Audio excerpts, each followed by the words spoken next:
Die dag toe ek besef het my werk kan nie my enigste plan wees nie, het alles verander. Ek het nog altyd van my werk gehou en ek geniet baie wat ek doen. Die mense, die routine, die gevoel van doel.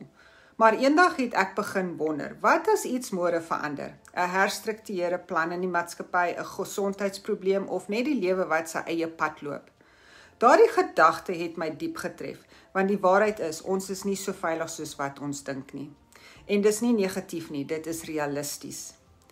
Ek het toe vir myself beloof, my werk sal nooit weer my enigste plan wees nie. Ek het begin om 'n aanlyn inkomste te bou, iets wat ek van my foon af kan doen en bestuur, sonder tegniese kennis of betaalde advertensies, waar ek in dollars verdien met 100% wins, iets wat ek besit, want niemand kan dit van my af wegvat nie.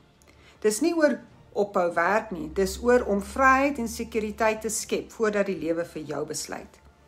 As daar een ding is wat ek geleer het, is dit hierdie. Sekuriteit kom nie van jou werk nie, dit kom van 'n plan wat vir jou werk. Skryf plan hieronder en ek wys jou hoe om jou eie sekuriteitsinkomste te bou voordat die lewe jou forceer.